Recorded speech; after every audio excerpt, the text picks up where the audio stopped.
This video is an introduction to Jim Crow laws. After the Civil War, three amendments were added to the Constitution. They were the 13th Amendment, which abolished or got rid of slavery, the 14th Amendment, which granted citizenship for all people born inside the United States, and the 15th Amendment, which said that voting rights cannot be taken away based on race. These three amendments were designed to free the former enslaved African Americans by abolishing slavery, guaranteeing that they had rights and freedoms by granting them citizenship, and ensuring that they could vote with the 15th Amendment. There was a lot of progress that was made after the Civil War during this period of Reconstruction. During Reconstruction, African Americans voted in elections and many were elected to public office. Here you see six men who were elected to the United States Congress where they could make laws for the nation. Remember that before that 13th Amendment, these six men could have been enslaved, but during Reconstruction, when African Americans received a lot of rights, they were able to be elected and eventually make laws for the country. Unfortunately, this period of progress did not last forever. And by the late 1800s, Jim Crow laws were passed to discriminate against African Americans.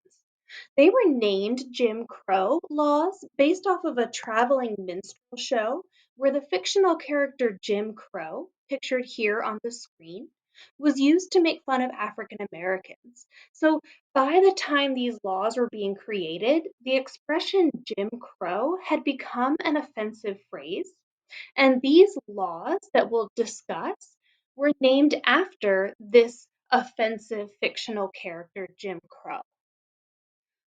This is when you're going to write in your notes, when the video pauses, write that the 13th Amendment abolished slavery, but by the late 1800s, Jim Crow laws were passed to discriminate against African Americans and minority groups.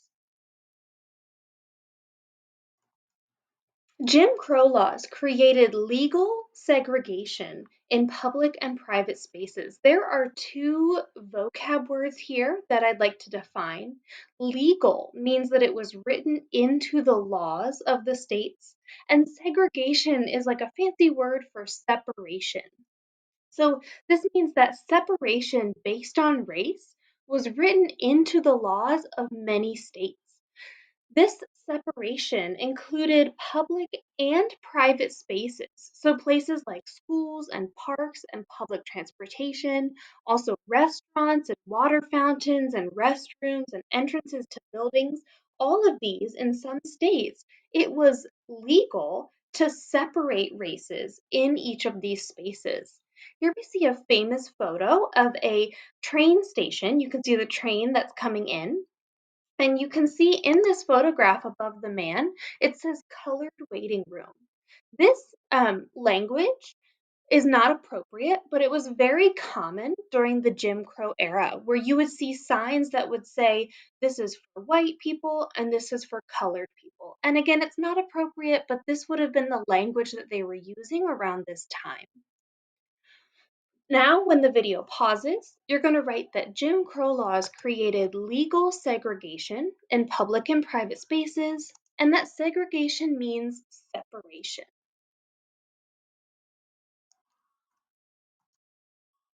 The segregation put in place by Jim Crow laws was based on race. So here we have another famous photograph showing this Jim Crow laws in practice. We can see an entrance to a restaurant called Farmer's Cafe. You can see that the Farmer's Cafe is advertising a quick lunch. You can get hot dogs and hamburgers for 5 cents. And then we see that there's a list of prices for lunches. You can also see that there are two separate entrances to this restaurant. We have white and again colored. That word that was used a lot during this Jim Crow era. So, according to the Jim Crow laws, this was legal to force the separation or segregation of people coming into this restaurant based on their race. Discrimination was mostly against African Americans, but it also included other groups. So you can see that this is a photograph of a bar in Missouri. And above the bar, there's a sign that says positively no beer sold to Indians. So during this time period, discrimination was not only against African Americans, but also Indians and Chinese immigrants and Irish immigrants and Polish immigrants. There were many groups that were discriminated against. At this point, when the video pauses, you're going to write that the segregation put in place by Jim Crow laws was based on race, and that discrimination and segregation were directed primarily against African Americans, but other groups were also segregated. Jim Crow laws made discrimination legal in many communities and states. These laws created unequal opportunities for African Americans in housing, work, education, and government. So again, it was both public spaces like schools and governments, and it was also private spaces like finding jobs and finding a house and eating in restaurants and going to the restroom. So these laws created this inequality. Here we have a photograph of what would have been a segregated school. This would have been the school for African American children in the community. You can see that it's put together with wood. You can see that they're all sitting around the outside of the room. They each have some sort of book on their laps. I'm assuming this person may be the teacher. The teacher may also not be in the photograph. We can see over here that they didn't have a whiteboard, but it looks like there's some paper up on the board where the teacher could write the lessons. Remember that learning back then was very different than it is today. You would not have been watching a video like this to learn like you are. You would have been listening to your teacher more and reading in order to learn. So we can see that happening in this photograph. This object in the center of the room would have been used to heat the room. I don't know what's behind this. It could have been the restroom. It could have been quiet space. It looks like there's some heat going into this room, so it probably would have been a space used for learning or something like that. Jim Crow laws made discrimination legal in many communities and states. These laws created unequal opportunities for African Americans in housing, work, education, and government.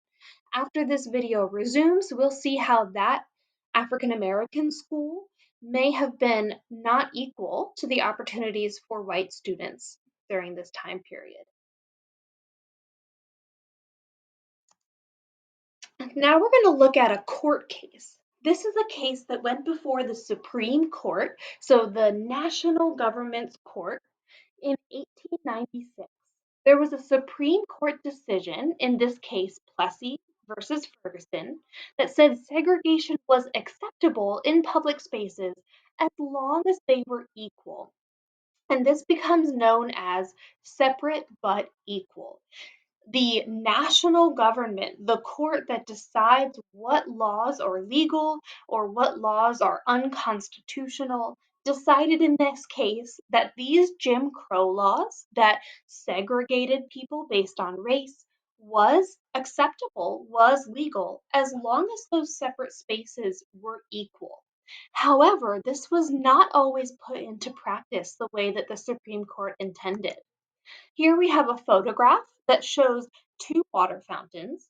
The white people in the community would have used the one on the left, and then the colored people, the African Americans, would have used the one on the right. And again, that language was used pretty commonly during that time. You can see that they're labeled as such in this photograph.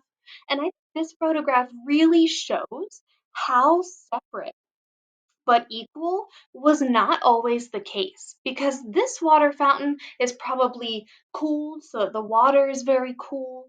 It looks like it's just a nicer water fountain to use, whereas this one on the right um, may not have any cooling. It may not be cooled down water. It looks like it's just not as high quality. So these are separate, but according to Plessy versus Ferguson, they are supposed to be equal.